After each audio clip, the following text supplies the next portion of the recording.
예수님도 만났고 또 제 아내도 만났던 청소년기. 저는 중3 때 제 아내를 만났어요.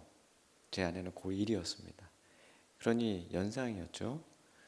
또 4년 동안 저는 혼자만 좋아했습니다. 그러니 짝사랑이죠. 그리고 그 어린 나이에 만났으니 당연히 첫사랑이죠. 그러니까 저는 첫사랑, 짝사랑, 연상을 다 뛰어넘은 그 3대 악조건을 다 이겨낸, 어떻게 보면 아이들에게 있어서 굉장히 영웅과 같은 그런 존재입니다.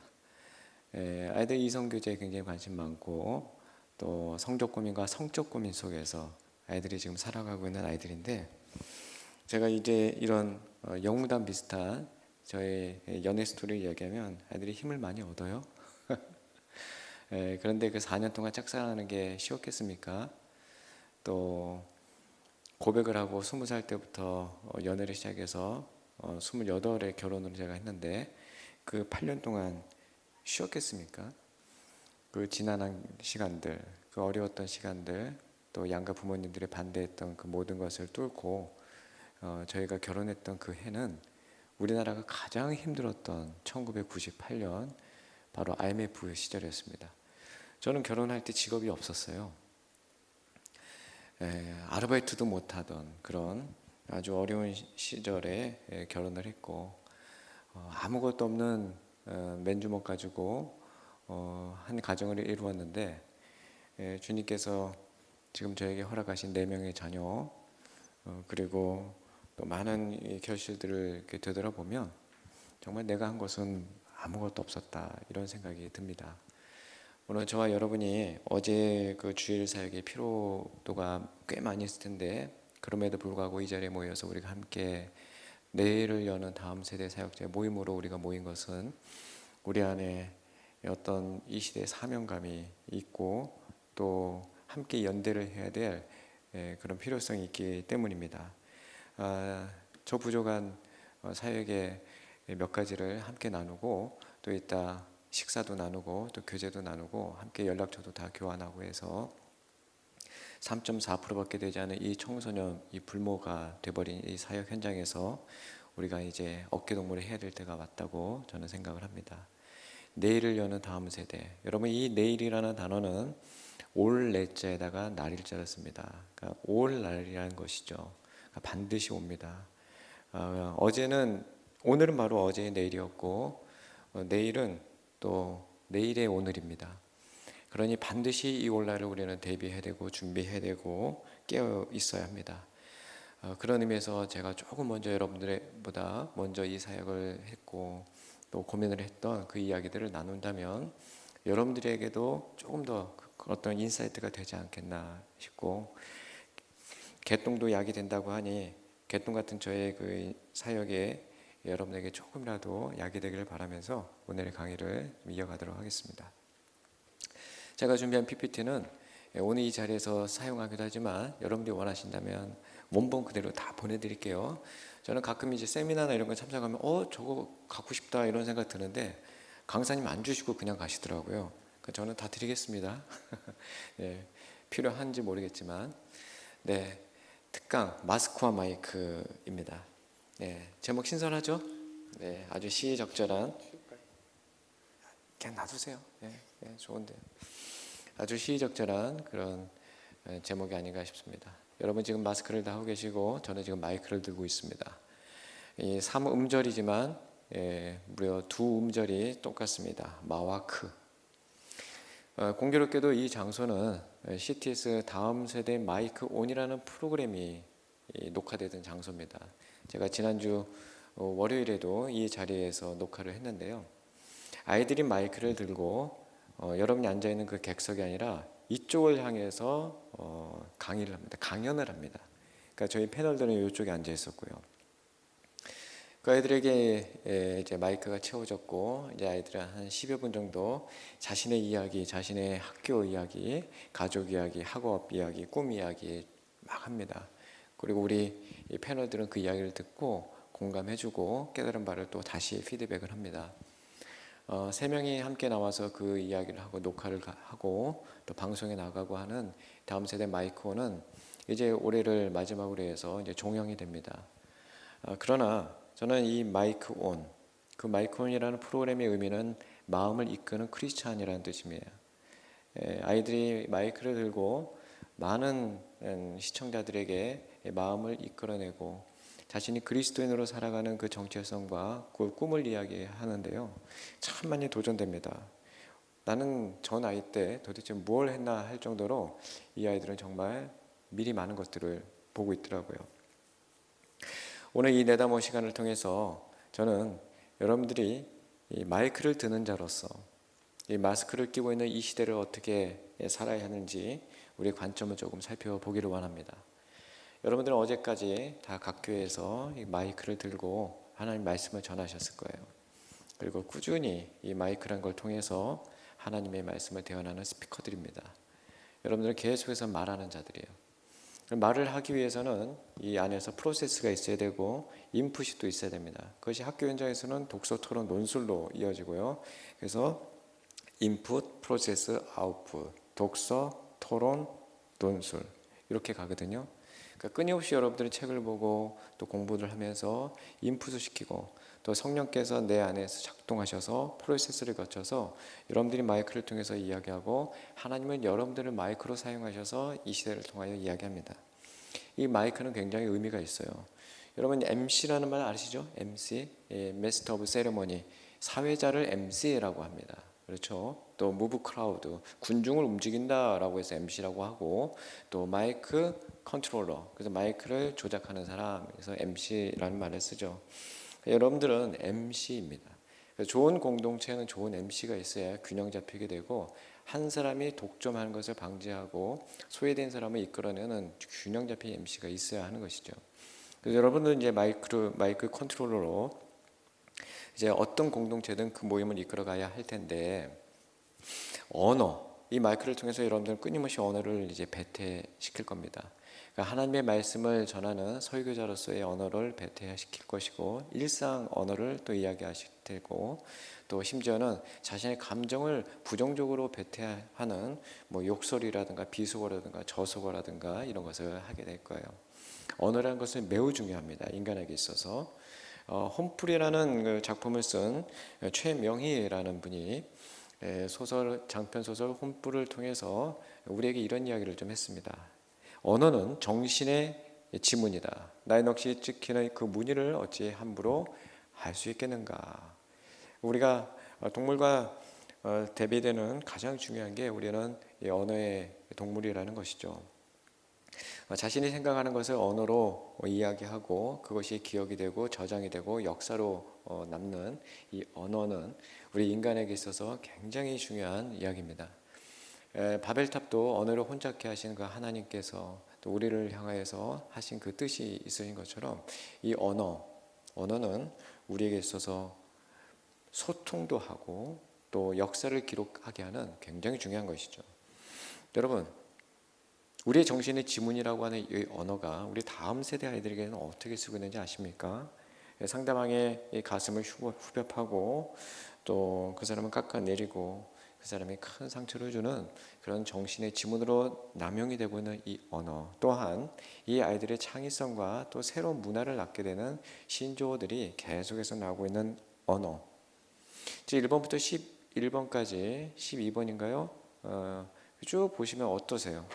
아는 단어도 있지만은 저건 뭐야 하는 그런 단어도 있죠. 자, 다른 거 그냥 스킵하고요. 11번 아시는 분 계십니까? 네, 몇 분 계시네요. 완전 내 스타일이야 뭐 그런 뜻이랍니다. 완네스.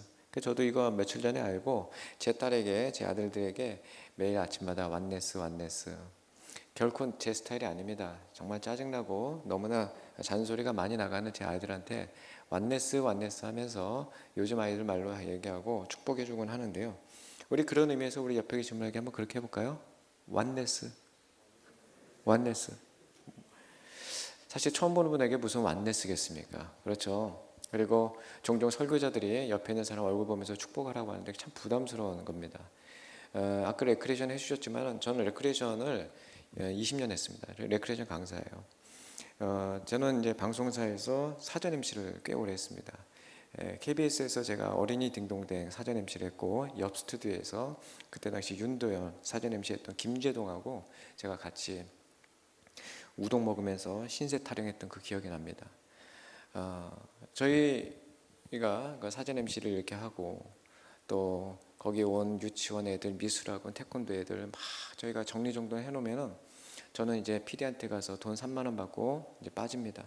그러면 이제 왕자 공주 같은 MC 아나운서가 다 와가지고 본 프로그램 녹화하는데 저 구석에서 구경하면서 나는 언제 저 무대에 서보나 그런 생각했습니다. 그래서 김재동하고 했던 그 대화가 지금도 기억이 나요. 야구장에서 전전했던 그 친구, 또 야인 생활을 많이 하면서 마이크 들고 열심히 활동했던 그 친구와 저는 언제 저런 무대에서 주인공이 되보나, 메스터 오브 세레모니가 되보나, 뭐 그런 이야기를 하면서 저를 늘 부러워했습니다. 형님은 서울에서 태어나서 사투리도 안 쓰고 또 대학도 번듯이 나왔고 뭐 외모도 반듯하니 분명히 형님이 원하시는 그런 방송이 될 것 같습니다. 근데 저는 학벌도 별로고 외모도 별로고 사투리를 쓰니 저는 힘들 것 같아요. 그러면서 굉장히 자조를 많이 했어요. 그런데 지금 보니 그 친구는 그 자리에서 계속 버텼고, 저는 당시 여자친구가 있었기 때문에 버티지 못하고 바로 이 노량진에 있는 학원가로 저는 빠졌습니다. 그래서 학원 생활을 그래서 3년 반을 했어요. 저는 학원 생활을 통해서 3년 반 동안 언어 영역을 아이들에게 가르치면서 나름대로 돈도 벌고 또 성공가도를 또 이렇게 갔습니다. 그러니까 저의 지금 어떤 진로를 이야기하는 거예요. 여러분, 청소년은 진로, 비전, 이 이야기 아니겠습니까? 철저하게 저희 실패담입니다. 그러니까 저는 그 방송 사전 MC 자리에서 견디지 못했고 노량진 학원가로 도망갔고 그 학원가에서 열심히 돈 벌고 돈 쓸 시간이 없을 정도로 돈을 벌었습니다. 그러니까 1년에 억 단위 넘게 벌었어요. 그때 20대 때 외제차를 막 끌고 다녔습니다. 그렇게 물질적 풍요를 누리고 나름대로 인기도 얻고 일타라는 뭐 그런 타이틀도 얻고 했지만은 늘 공허했어요. 그리고 아이들을 보면서 막 뒤늦게 들어오는 아이들을 보면서 아싸 7만 원 이랬던 기억이 납니다. 그러니까 돈 버는 기가 되고 애들을 돈으로 보는 제 자신을 발견했고, 이래서는 안 되겠다 싶어서 저는 이제 공교육으로 다시 가서 공교육에서 20년 동안 학교 생활을 했는데요. 돌이켜 보면은 이 직업이 계속 바뀌는 저를 보면서 나는 비전이 바뀌었나 그런 생각이 들었습니다. 여러분, 비전이 뭡니까? 청소년 사역은 비전 사역입니다. 비전이 뭐죠? 비전은 꿈이라고 많이 해석들 하는데 비전은 시야입니다. 정확히 얘기하면 시선, 시력입니다. 이 비전이에요. 그래서 안과라든가 안경점 이름으로 비전 안경, 비전 안과가 아주 적합한 표현입니다. 멀리 있는 것을 내가 본다, 그게 텔레비전이죠. 비전은 시선이 어디 있느냐가 나의 비전이에요. 무엇을 보느냐가 비전입니다. 공교롭게도 청소년들을 청소년 혹은 청춘이라고 얘기합니다. 계절로 얘기하면 봄이라고 얘기하죠. 왜 봄을 봄이라고 합니까? 제가 굉장히 인문학적으로 어프로치를 많이 합니다. 언어가 굉장히 중요하기 때문이에요. 여러분들 설교 다 언어 아닙니까? 문사철, 어문, 역사, 철학, 이 인문학적으로 접근하셔야 됩니다. 어쩔 수 없어요. 왜 봄을 봄이라고 했습니까? 우리 조상들은 우리말에서. 영어에서는 스프링, 퐁퐁 솟아나는 그 스프링처럼 그 계절을 봄이라고 했는데 우리는 왜 조상들이 봄을 봄이라고 했냔 말이에요. 봄의 직전 계절, 겨울에는 보이지 않습니다. 식물, 동물 다 겨울잠에 들어가요. 죽은 것 같습니다. 그런데 추운 3월이 되면 개구리가 보이네? 새싹이 보이네?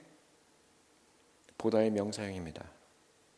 여름은요, 여름하다. 15세기 중세 국어에서 여름하다는 농사짓다라는 표현이에요. 일하다입니다. work.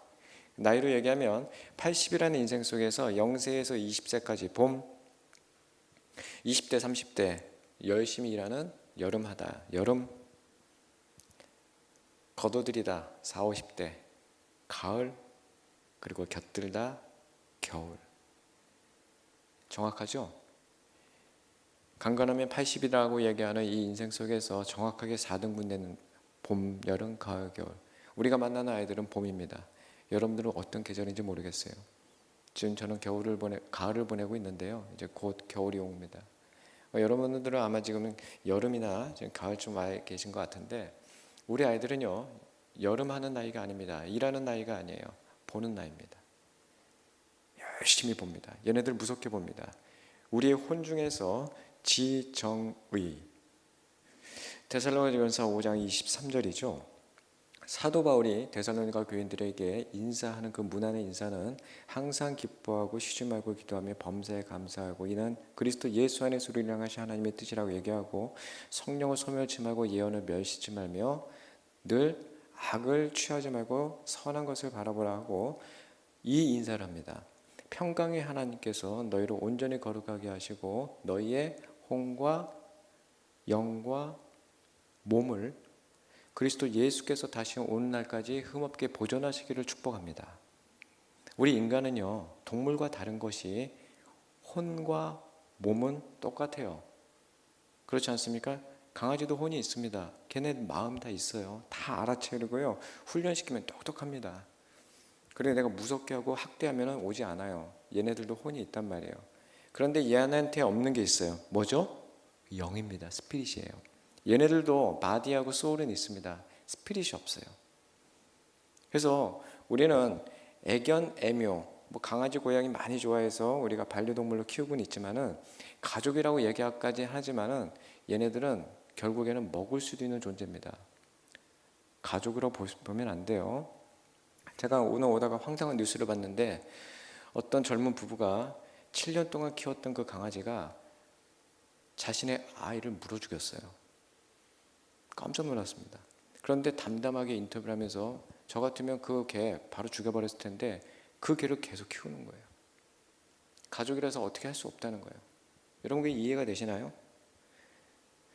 저도 애견입니다. 저도 지금 강아지 키우고 저도 지금 50년 동안 계속 강아지 계속 키우고 있어요. 그러나 개는 개입니다. 우리가 다스리고 피조물로 우리에게 주신 우리가 다스릴 존재이지 얘네는 영이 없어요. 얘는 영이 없습니다. 그래서 개들을 키운다고 할 때 입양했다 이런 표현을 저는 쓰지 않습니다. 무슨 입양입니까? 그냥 데려다 키우는 거죠. 여러분 소고기, 돼지고기 드시잖아요. 그러나 그 소나 돼지를 키우시는 분은요, 그 눈 보고 자기가 키웠던 그 소는 못 먹습니다. 왜? 정이란 게 있기 때문에. 돼지도 마찬가지예요. 닭도 마찬가지예요. 내가 키웠으면요, 진짜 그 한 마리 키웠으면 못 먹어요. 여러분 아이들은요, 지정의로 이루어진 이 혼, 세상 사람들은 영은 감지가 되지 않아서 영은 아예 논외입니다. 세상 사람들은 영에 대해서는 얘기가 없어요. 세상 사람들이 얘기하는 상담이라든가 세상 사람들이 얘기하는 그 이야기는 육체의 건강과 이 마음의 건강, 마음 챙김 거기까지만 가지 영에 대해서는 관심 없습니다. 그러나 하나님께서 주신 그 종교적 속성, 그 종교적 본능 때문에 영은 감지가 되지 않고 평소에는 관심 없지만 결국엔 영으로 귀결되게 되어 있습니다. 여러분 지옥, 지금 넷플릭스 드라마에 1위 되는 거 보셨죠? 여러분 전 대통령 얼마 전 사망했을 때 댓글을 보셨습니까? 사람들이 그렇게 내세를 많이 믿고 있다는 걸 제가 처음 알았어요. 전부 내세에 대한 댓글이었어요. 제가 뭐라고 얘기는 하지 않겠습니다. 지옥? 그 드라마에서 이야기하는 그 지옥은요, 현실에서 끊어진 것으로 끊겨집니다만 거기에 대해서는 포커스를 맞추고 있지 않아요. 왜? 모르니까. 천국도 마찬가지입니다. 그 드라마에서는요, 천국을 가도 지옥이에요. 왜? 여기서 끊기니까. 그들은 영에 대해서 감지를 할 수 없을 뿐더러 거의 죽은 것처럼 그렇게 지내고 있습니다. 완전 내 스타일.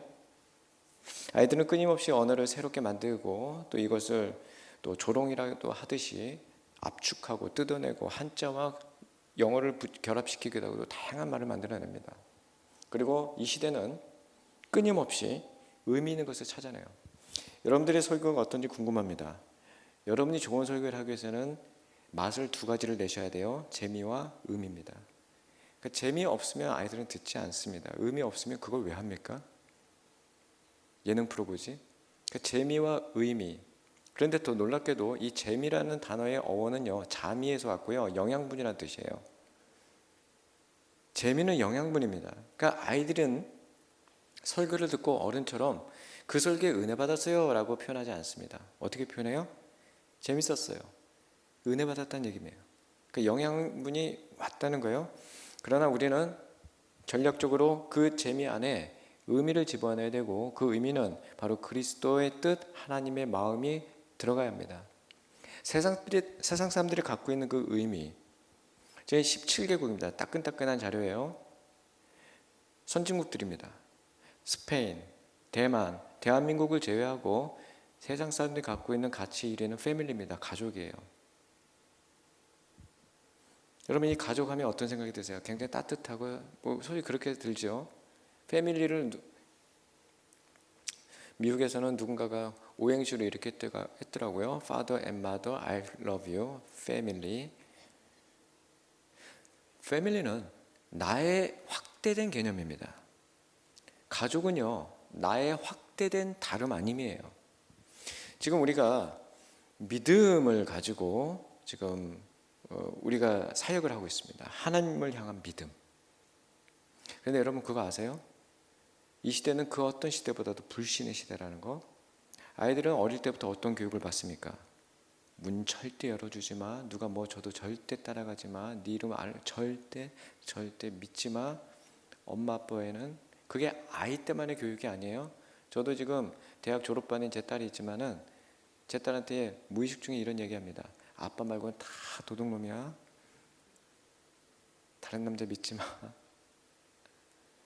그 가족 외에는 다 적으로 간자고 믿을 대상이 아니라는 불신의 시대를 우리가 살고 있어요. 그런데 아이러니컬하게도 우리는 교회에서 믿어야 된다. 그것도 이 바이러스처럼 보이지 않는 하나님을 믿어야 된다라는 그걸 하기 때문에 극한의 직업입니다. 지금 여러분이 그걸 느끼지 않으면 사역 제대로 하는 게 아니에요. 여러분이 하는 설교가 아이들한테 쑥쑥 먹혀 들어가고 있어요? 성경은요, 굉장히 우리로 하여금 못 믿게 만들어 놨습니다. 성경은 창세기 같은 본문 보세요. 창세기 4장이나 5장 같은 데 보면요, 도저히 이거 믿기지 않는 본문으로 가득합니다. 아이들은요, 아까 얘기했죠, 특별히 이 지정의 중에서 이 지가 굉장히 지금 발달되어 있습니다. 끊임없이 배우고 비판하고 검증하는 학생이에요. 이 정 만만치 않습니다. 아이들 뜨겁습니다. 그러니까 금방 사랑하고 금사빠, 그러니까 금방 헤어지고 감정이 요동치는 나이입니다. 근데 상대적으로 뚝 떨어져 있는 게 있으니 의입니다. 의지예요. 그러니까 아이들은 굉장히 반짝반짝하고 뜨겁지만 지방 이불은 제대로 안 개고 청소도 안 해요. 이게 어린이 청소년의 특징이에요. 그래서 의지력까지 올라가 있으면 그걸 우리는 어른이라고 하지 아이들이라고 하지 않습니다. 어찌되었든 이 아이들은 지와 정이 아주 올라가 있어요. 이 아이들이 성경을 딱 펼쳤을 때 이게 도대체 뭡니까? 사람이 900년을 살았어요. 만약에 누군가를 속이려고 마음먹는다면 그럴듯하게 속이는 것이 인지상정일 텐데, 성경은 우리로 하여금 믿으라고 얘기하면서 믿지 못할 이야기들을 너무 많이 해놓고 있습니다. 성경의 저자가 만약에 성경에 읽는 독자들에게 속이려고 마음을 먹는다면 창세기 4장 5장을 그렇게 쓰지는 않았을 거예요. 그렇지 않습니까? 요한복음에 나오는 예수님의 7가지 기적들, 여러분 믿겨지세요? 바다를 걸어요? 딴 건 다 그렇다 치자요. 어떻게 사람이 다시 살아납니까? 과학적으로 설명 안 됩니다. 박물관에 있는 공룡의 뼈를 보면서 공룡의 존재를 믿지만 아이들은 성경을 보면서 아담이 930까지 살았다, 무드셀라가 967세까지 살았다, 이거 도대체 안 믿기는 이야기를 우리는 계속 설교를 통해서 다양한 자료들을 통해서 여러분들이 막 핏대를 통해서 그 사랑을 통해서 막 믿으라고 강요하는 거예요. 어떤 친구들은 막 학대라고 막 얘기까지 하더라고요. 그거 어떻게 믿으라고. 불신의 시대에 믿음을 이야기하는 우리의 직업이야말로 극한 직업입니다. 여러분 그거 느끼시고 한계를 경험하셔야 돼요. 정말 이거 힘들다는 거. 근데 한계를 느끼지 않고 그냥 하고 있다면 그냥 어떻게 보면 그냥 직업인으로 전락했다고 해도 과언이 아닙니다. 늘 부족함을 느껴야 되고 이 한계를 내가 어떻게 뛰어넘어야 될 것인가. 시편 119편 96절에 한계란 표현이 유일하게 한 번 나옵니다. 리미트, 한계. 내가 보니 모든 완전한 것은 한계가 있지만 주의 계명에는 한계가 없습니다. 이런 표현이 나와요. 여러분, 우리는 한계를 많이 느껴합니다. 이게 바로 인간의 정체성이에요. 이 죄의 문제도, 구원의 문제도, 이 불신의 문제도 다 한계를 경험해야 돼요. 한계를 경험해야 한계를 뛰어넘는 하나님이 보여요. 17개국에서 무려 14개국이 1위를 가족으로 이야기했는데 스페인만은 건강 얘기합니다. 그리고 대만은 소사이어티, 사회를 얘기했고요. 놀랍게도 우리 대한민국은 그죠? 내추럴 웰빙, 물질적 풍요를 얘기했어요. 돈. 다시 말해서 대한민국의 종교는 돈입니다. 맘모니아스예요. 부인하시겠어요? 사역자들도 사례비 10만 원 더 주는 곳으로 갑니다. 며칠 나오느냐? 사례비 비교해가지고 계산기 두들겨서 자기 집 근거리 계산해서 그렇게 해요. 제가 지금 교육전사님 지금 리크루팅을 하고 있는데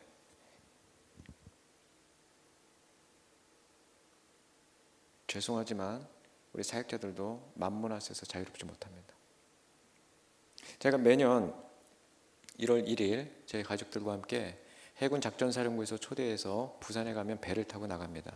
그래서 독도함 이런 거 타요. 전투함. 우리는 아시아에서 가장 크다고 하는데 그걸 타고 밑에서 막 떡국, 컵라면 이런 거 먹고 12월 31일에 그리고 이제 1월 1일 아침 7시 15분에 동이 터오르는 그 태양을 향하여서 이렇게 봅니다. 그게 함상 해맞이 행사예요. 함상에서 해맞이 행사 굉장히 막 뿌듯합니다. 막 풍선 막 날아가고 막 군악대들이 막 빵빠레하고 막 그래요. 그런데 사람들이 그 떠오르는 태양을 향해서 막 동영상 찍고 막 난리가 납니다. 와, 막 그래요. 그렇게 막 한 번 이렇게 소란이 딱 지나가면 많은 사람들이 그 태양을 바라보면서 거룩해집니다. 그러니까 어떤 분은 막 이러고 있어요. 분명히 교회 다니는 분 같고요. 어떤 분은 막 뭐 돌리고 있어요. 어떤 분은 이러고 계시고. 그들이 한결같이 소원하는 바가 무엇일까가 저는 궁금했습니다. 이 데이터에 나오죠. 한국인들은 돈, 건강, 가족입니다. 부인하시겠어요? 새벽 예배에 여전히 기도 제목 1, 2, 3에는 이겁니다. 엊그저께 중등 임용고사 지금 노량진에 지금 학원가가 다 그겁니다. 공무원 준비생들이에요. 2주 전에 수능 봤죠? 네. 11월, 12월은 지금 수험생들의 지금 시간입니다. 지금 119 기도 제목 다 그거 올라와요. 누가 아프니까 건강하게 해달라고. 여러분들 목회자시니까 병원 신방기에 가실 것 같아요. 아이들을 뭐 다치고 이런 거 말고요. 정말 내일 모레 거의 말기암 환자, 그것도 나이가 이제 90 가까이 되신 그분들, 여러분 가서 어떤 기도하세요? 이제 거의 이제 왔어요. 거의. 네. 호스피스라고 합시다. 그래서 어떻게 기도하세요? 주님께서 힘줄 꼭 낫게 해주십시오. 일어나요. 회복시켜 주죠. 그렇게 기도하세요? 전 양심껏 그게 안 되던데요. 그게 우리 기도가 돼야 될 게 맞습니까? 언제까지 우리 이 발을 땅에 딛고 여기서 불로장생하는 게 우리 목표냐고요. 우리 이 땅 떠납니다. 우리 설교 때 그 얘기하면서 왜 교회 오빠의 주인공 이관희 집사님이 저희 안양제일교회 집사님이세요. 지금 영화로도 책으로도 나와 있는 그분은 40세 대장 말기암으로 하나님 품을 안기셨죠. 그분 저주받은 겁니까? 여러분 남자 나이 40에 이 땅에 사라졌다는 것은 굉장히 어떻게 보면 안타까워요. 차라리 10대 때 죽는 게 낫습니다. 가성비 따지면. 남자 나이 40이면 좋은 대학, 그분 고대 나왔어요. 현대 다녔습니다.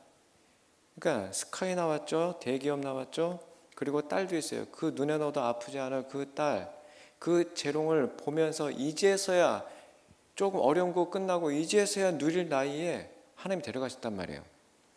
이거야말로 저주 아닙니까? 그죠? 그 이건희 집사님이 우리에게 남겨주는 레슨, 교훈은 뭐예요? 어떤 상황 속에서도 온전해지길 바라는 그의 비전, 하나님의 시야가 그분에게 회복이 됐어요.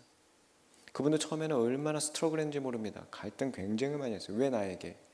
누구나 똑같이 그 경험하는 그 순간들 다 겪었어요. 마지막에 욥이 고백했던 것처럼 내가 주를 귀로 들었지만 내가 눈으로 본다라고 하는 그 고백처럼 그 이건희 집사님이 선명하게 주님을 봅니다. 그리고 기쁘게 그 나라에 기꺼이 가요. 미련을 갖는 것은 미련한 겁니다. 이 땅에 뭐가 있다고 그렇게 미련을 갖는지 모르겠어요. 여러분 다음 세대의 그 사역의 지향점이 뭔지 모르겠어요. 그래서 저는 엄밀히 얘기해서 청소년 사역은 죽음 교육을 해야 된다고 봅니다. 제가 5년 전에 포항에 있는 한 교회에 수련을 갔는데 포스터 지금도 잊을 수 없어요. 검은색 바탕에 하얀 글씨로 영어 단어 5개 DEATH 그게 수련의 주제예요. 한참 열심히 공부하면서 꿈을 키우고 행복을 얘기해야 될 청소년한테 무슨 죽음 얘기냐고요? 모르는 말씀이에요. 제대로 된 죽음을 알아야 제대로 삽니다, 여러분. 애들한테 죽음 얘기해줘야 돼요. 제가 결정적으로 예수님을 믿게 된 계기도 16살 중3 때 저와 굉장히 깊은 관계에 있었던 한 친구, 친한 친구는 아닙니다. 깊은 관계에 있었던 한 친구, 원수 같았던 놈인데 그 놈이 어느 날 죽어버렸어요. 제가 깜짝 놀랐습니다. 이제 출발하지 한지 16년밖에 안 된 기차에서 얘가 내려버린 거예요. 보통 상식으로는 60년, 70년, 80년을 이 기차 타고 가는 줄 알았는데 16년 만에 얘가 중도 하차한 거예요. 지금 이 땅에서 사라져 버렸어요. 이게 어디 간 거야? 저는 모태신자가 아닙니다. 저는 하나님도 몰랐고 예수도 몰랐어요. 저는 지긋지긋했단 말이에요. 교회 다닌 사람들. 그랬던 무신론자였던 저에게 죽음이라는 단어가 왔고 현실자가 현타가 딱 왔습니다. 왜 사는가? 이게 인생을 바라보는 사춘기예요. 여러분 사춘기가 무슨 뜻입니까? 사춘기는 애들을 막 감정에 휘말려가지고 막 짜증내고 막 2차 성직 나타내는 게 사춘기가 아니라 사춘기는 죽을 삽니까? 넉삽니까? 생각사예요. 추는 아까 제가 뭐라고 그랬어요? 봄이라고 그랬잖아요. 봄이 무슨 뜻이라고요? 보다. 사춘기 무슨 뜻? 생각해 보는 때. 생각해 봄. 뭘 생각해 봐야 할까요? 그 나이 때. 그 아이들은 생각할 시간들을 놓치고 지금 어떻게 보내고 있냐면 계속 KICE에서 배출해 놓은 한국 교육과정 12개 학년 교육과정 있죠? 충북 진천에 있습니다. 한번 가보세요. 거기서 수능 문제 만들어요. 그 교육과정으로 집약해 놓은 교과서, 거기서 파생된 참고서 열심히 학교에서 학원에서 달달 외우고 그 문제 풀어가면서 생각해보는 시간을 놓치고 있습니다. 뭘 생각해야 할까요? 3가지입니다. 여러분이 반드시 이 3가지에 포커스를 갖고 있어야 돼요. Where did I come from? 나 어디서 왔지? What happens after I die? 이 육체가 소멸하면 나는 어디로 가지? 어떻게 되지? What is the meaning of life? 인생이 뭐니? 이 3가지에 대한 질문, 처절한 고민, 이거 하지 않고 공부하고 있다? 열심히 살고 있다? 도대체 속도를 왜 내고 있습니까? 방향도 모르는데. 내비게이션도 안 켜고 엑셀레이터를 왜 밟아요? 적어도 진로교육을 한다면 청소년의 진로교육이에요. 진로는 요람에서 무덤까지입니다. 학과 정하고 직업 정하는 게 진로교육이 아니에요. 참고로 저는 국어교사로 18년 하고 2년 동안 진로 진학상담으로 마쳤는데 교과서가 진로와 직업이에요. 그러니까 직업 선택하는 거, 너 성향 뭐 알아주고 이거 매칭시켜, 이거 아니에요. 진로는 적어도 하나님을 믿고 우리가 하나님 나라에서 왔다라고 믿는다면 나의 진로는 하나님 나라에서 이 땅에 파송된 내가 이 지구별에서 하나님과 어떻게 연결되고 그분의 시야를 확보하고 그분이 부를 때 아멘 하고 다시 갈 수 있는가를 준비시키는 것이 진로죠. 길로 나아가다, 진로, 인생의 길로 나아가는 그 진로, 그 진로의 인생 로드맵, 내비게이션을 성경으로 제시합니다. 말씀으로. 그리고 거기에 나오는 그 내비게이션 안내자 있잖아요. 왼쪽으로 가세요, 오른쪽으로 가세요. 이건 누구예요? 성령님이시죠. 자, 여러분, 마이크로 제가 오늘 포문을 열었습니다. 마음을 이끄는 크리스찬이라고요. 여러분들은 아이들의 마음을 이끌어내는 크리스찬 리더이십니다. 열심히 이거 들고 이제 이야기하실 거예요. 그리고 이제 마스크라고 제가 이제 말씀을 드리는데, 이 마스크는 황사로부터 또 코로나 바이러스부터 우리를 보호해주는 좋은 도구죠. 그러나 이 마스크는 가면이라는 뜻도 있어요. 마스크라는 여러분 영화도 기억나시죠?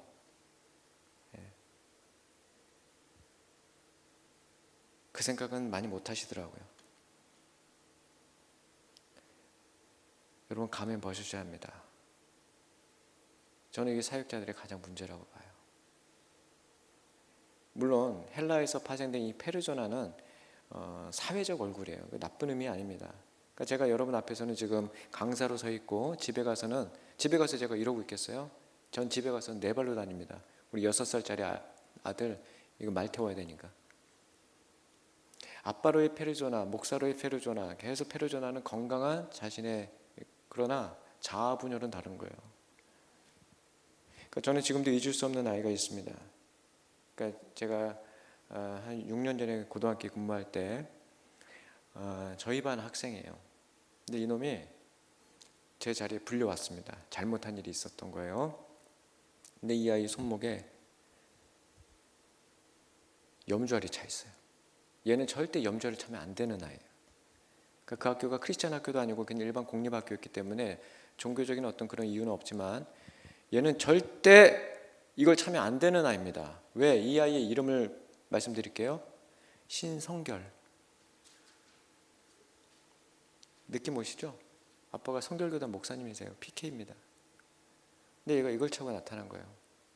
이 아이가 뭘 잘못했냐면 며칠 전에 교실과 교실 사이에는 게시판에다가 빨간색 스프레이로 사도행전 16장 31절 주 예수를 믿으라 그리하면 너와 내 집에 구원을 얻으리라, 이걸 쓴 거예요. 근데 자세히 봤더니 주 예수를 주에다가 가로를 묶어놨어. 주식회사 예수를 믿으라 그리하면 구원이 있으리니 15는 기대하지 말라, 1호는 11조니까 그렇게 써놓은 거예요. 분명 그 아빠는 성결교단 목사로서 열심히 그 지역에서 목회를 하고 있는 목사님 맞습니다. 강단에서 하나님을 사랑하고 이웃을 사랑하라고 하는 십자가를 선포했던 목사님 맞아요. 특별한 비리나 어떤 그런 거 없습니다. 그러나 성결이는 그 봄의 계절인 성결이는 고등학교 1학년 때 집에서 다 봤어요. 아빠의 페르조나를. 아빠 컴퓨터에는 늘 주식 그래프가 있어요.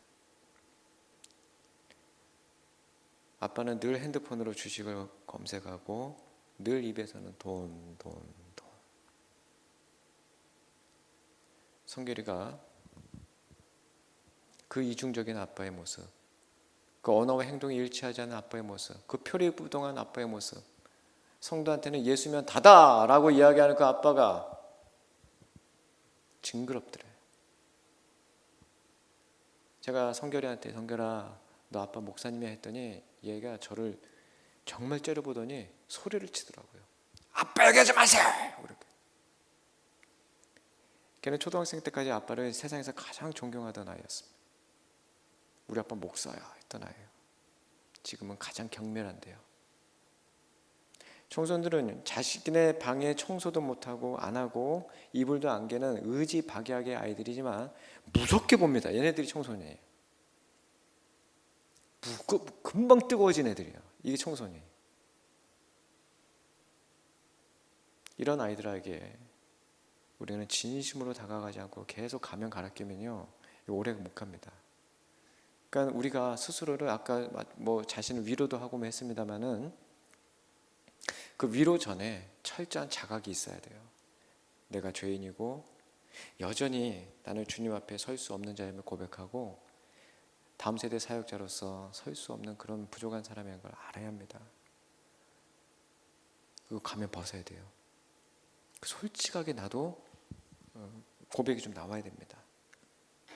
그러지 않고 늘 위에서 가르치는 자세, 말 그대로 설교하고 있으면 아이들 마음 열지 않습니다. 변화 안 돼요. 아이들은 설교를 원하지 않고 썰을 원합니다. 아세요? 많이 썰이 되게 부정적 의미로 이야기를 하는 것 같은데 썰은 스토리예요. 오징어 게임이나 왜 넷플릭스가 왜 그렇습니까? 지금 아이들은 이야기를 원해요. 근데 우리는 갖고 있잖아요. 그 하나님의 절절한 사랑 이야기, 성경을 갖고 있는데 이 위대한 이 작품을 가지고 이 위대한 이야기를 그렇게 지루하게 만들고 있어요, 우리가. 그러니까 우리 처절하게 정말 반성해야 됩니다. 여러분, 저는 직업이 많이 바뀌었어요. 계속 지금도 바뀌어가고 있는데 저는 이제 전임 사역자로서 사역을 하고 있습니다만은 이제 교회 사역도 저는 이제 조만간 스탑하고 저는 좀 새로운 사역을 모색하고 있습니다. 이미 그런 마음을 주신 분들이 계셔서 지금 준비를 하고 있는데 제 꿈은 어린이 설교자를 키우는 거예요. 청소년 설교는 그나마 어른 설교의 다름 아닙니다. 아이들 컨텍스트만 읽어낼 수 있다면 청소년 설교는 웬만하면 할 수 있어요. 그런데 어린이 설교는 스트럭처 자체가 달라요. 초등학교 3학년, 4학년 남자애들은요, 역사 메가 스토리에 대해서 굉장히 관심 많습니다. 그러니까 얘네들한테 집중적으로 성경 이야기를 쫙 해주면 얘네들 쫙 깰 수 있는 아이들이에요. 근데 그런 아이들 좀 많이 못 봤어요. 전 전문적인 어린이 설교가를 배출하고 정말 썰을 잘 풀고 아이들에게 성경을 매력적인 책으로 인지할 수 있는 설교자를 양성하는 게 제 비전이에요. 저는 그게 하나님의 시선이라고 저는 믿어요. 그래서 신학교에 커리큘럼 하나도 없어요. 어린이 설교가. 지금 교대 여러분 커리큘럼 보셨어요? 교육대학? 초등학교 교사 되기 위해서 가는 학교 있잖아요. 120학점 다 어린이에요. 그거 공부한 사람들이 자격증 가지고 임용고사 여기 노량진에서 열심히 공부해가지고 초등학교 교사 되는 겁니다. 여러분들 뭐 하셔요? 우리 한국 교회 안에 어린이 설교자들 뭐 미천으로 설교합니까? 죄송하지만 본인이 주일학교 다녔을 때 아련한 추억과 기억으로 설교하고 있어요. 총리에서 나온 PPT하고 그거 원고 떠듬떠듬 보고 다음 날에 그거 가지고 올라가서 하고 있어요. 내내 숙제하고 알바하고 딴 거 하다가 토요일 밤에 그거 보고.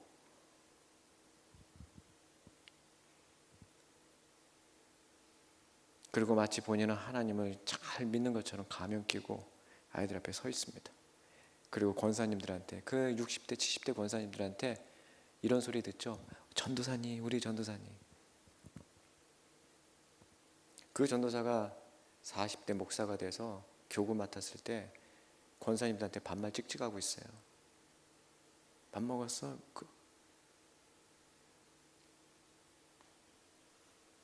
여러분, 마스크 벗읍시다.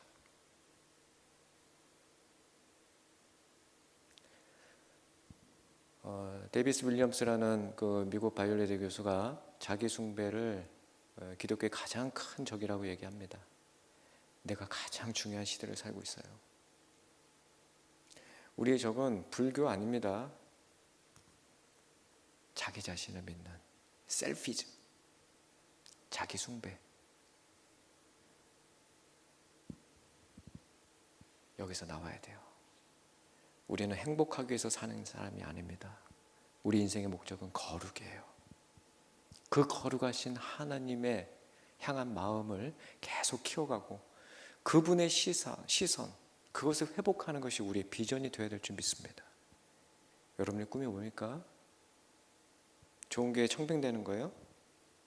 건물 세우는 겁니까? 아니잖아요. 우리 가면 벗고 얘기합시다. 여러분의 꿈이 뭡니까? 한번. 우리 그 꿈을 이 자리에서 다시 한번 리빌딩 해보시길 바래요. 여러분의 꿈은 다름 아닙니다. 직업 바뀔 수 있어요. 사역의 대상도 바뀔 수 있다고요. 그러나 바뀔 수 없는 것은 하나님의 시선입니다. 제가 본의 아니게 지금 조곤조곤 이렇게 지금 말씀을 드리고 있는데, 아까 말씀드렸다시피 저는 레크레이션 강사이기 때문에 막 들고 뛰고 막 이러는 사람인데, 지금 이렇게 소수 인원이고 또 어떻게 하다 보니까 좀 이렇게 분위기가 됐는데요.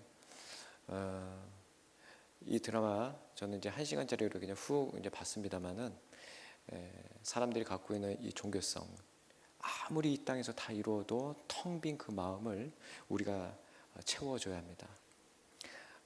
전설의 고향이라는 예전에 그 KBS 프로그램이 있어요. 많은 사람들이 내가 죽으면은 다시 환생하나? 내가 죽으면 정말 지옥이라도 가나? 나쁜 짓 하면? 난 착한 짓 했으니까 저기 천국이란 곳 가겠지? 막연하게 What happens after I die? 나의 육체적 죽음 이후에 뭔가를 상상합니다. 자꾸 공상하면서 나름대로의 길로 막 가요. 그것이 의라고 생각을 하고요. 의, righteousness라고 하는 의. 여러분, 이 의가 뭡니까? 제가 국어 교수를 오래 했다고 그랬잖아요. 그래서 의라는 이 글자가 3가지로 발음되는 거 아세요? 제일 앞에 오면 의로 발음합니다. 의자, 의사. 가운데 오면 애로 발음합니다. 나에 살던. 맨 마지막에 오면 이로 발음합니다. 민주주의라고 해야 돼요. 따라서 사회 교과서의 한 단원을 제가 말씀드릴 테니 여러분 그냥 발음 한번 해보세요. 민주주의. 정확한 발음 뭡니까? 이거 KBS 아나운서 실기시험이에요. 민주주의. 발음 해볼게요. 정확한 발음. 방금 배우셨으니까 여러분 해보셔야죠. 시작. 민주주의의 의의. 되셨어요? 네. 이 민주주의의 의의 할 때 그 의 맨 마지막에는 이 의는 뜻 의자로 쓰고 오를 의자로 씁니다. 하박국 2장 4절에 나오는 오직 의는 믿음으로 말미암아 살리라. 너희 유대인도 아니야. 저 바벨론도 아니야. 오직 의는 믿음으로 사는 거야. 핏대 세우고 삿대질하면서 따지는 그 하박국에게 하나님께서 조곤조곤 설명해 주시는 대목, 오직 의는 믿음으로 말미암아 사는 거야. 사도 바울 또한 로마서 1장 17절에서 그 하박국 말씀을 인용해다가 이야기하시죠. 그리고 그 말씀을 인용해서 루터는 95개조 반박문을 붙이면서 오늘 우리가 믿고 있는 개신교가 나왔잖아요. 오직 믿음. 여러분, 이 의는 세상 사람들은 저기 노량진역에서 서 있다가 술 먹은 할아버지가 떨어졌을 때 그 철로에 떨어진 사람을 건져내고 장렬하게 죽은 사람을 의인이라고 합니다. 그렇죠? 하지만 성경은 그것이 의인 아니에요. 그 사람도 지옥 갑니다. 이렇게 얘기하면 사람들은 따지는 거야. 당신 미쳤어? 어떻게 예수를 믿는다고 천국 가나? 착하게 살고 선행을 쌓아서 어떤 그 공로가 있어야지. 인풋이 있어야 아웃풋이 있는 거지. 어떻게 아무것도 안 하고 그 사람을 믿는다고. 여러분, 의자를 한자로 쓰실 수 있나요? 지금 한번 써보시죠. 양자를 먼저 쓰세요. 양. 매 하는 양. 그렇죠. 뿔이 달려있고 이렇게 된 거 있죠. 그 밑에다가 나 아자를 쓰세요. 의자는 나 대신 양이 죽은 사건이에요. 그게 의입니다. 어린 양 대신 예수 그리스도, 그분을 믿을 때. 아까 달빛 마을이 너무나 귀한 표현해 주셔서 내가 감사해요. 여러분, 믿음은 내가 믿는 게 아닙니다. 아까 뭐라고 표현한지 기억나세요? 그렇게 수토록 들었던 요한복음 1장 12절 영접하는 자 곧 그 이름을 믿는 자. 자기 그거 외웠대잖아요. 그런데 뭐라고요? 안 믿겠대잖아요. 그런데 하나님이 예수님 먼저 찾아와서 어떻게 됐다? 믿겨지더라. 그래서 여러분, 에베소서에 믿음은 선물이라고 하는 거예요. 은혜라고 하는 거예요. 그러니 자연스럽게 터지는 건 뭐다? 감사한 거예요. 그 감사가 다 덮어버린 거예요. 원망과 두려움을 다 덮어버리는 거예요. 그 달빛마을의 간증은 살아있는 간증이더라고요. 여러분 앞으로 사역에 있을 때 달빛마을 무조건 1순위로 섭외하세요. 네, 너무 귀한 사역자들인 것 같아요. 우리 다음 세대를 세우는 귀한 우리 사역자 여러분들, 우리 이제 마이크를 들고 각자의 자리에서 열심히 사역하실 텐데, 이 마스크는 언제까지 쓸지 모르겠지만 열심히 쓰세요. 그러나 우리 가면은 벗읍시다. 내가 먼저 예수님 잘 믿읍시다. 믿음을 주신 그분 앞에 이제 우리가 할 것은 잘 믿는 거예요. 그리고 그분의 시선을 회복하고 그 등에 올라탑시다. 우리는 독수리로 부름받았지 닭으로 부름받지 않았어요. 주인이 떨어뜨려준 그 먹이에 대가리 쳐박고 이러고 있는 인생이 아닙니다. 우리는 창공을 향해서 쫙 펴면 2m 되는 그 날개를 한 번 휘저으면 2km를 날아가는 독수리 등에 올라탄 그런 자들이에요. 출애굽기 19장에 정확히 나옵니다. 내가 독수리 등에 업어 너희를 이끌어냈다라고요. 사랑하는 여러분, 우리는 독수리입니다. 그 등에 올라타서 이미 예수 그리스도와 연합이 된 우리도 작은 독수리예요. 창공을 날며 하나님의 시선으로 이 땅을 바라봅시다. 열심히 사역하다가 하나님 부르신 그날에 우리 다시 올라갑시다. 그 나라에서 우리 또 이런 모임하면서 악수 마피아 하면서 또 재미있게 통성명하면 좋을 듯 싶어요. 고맙습니다.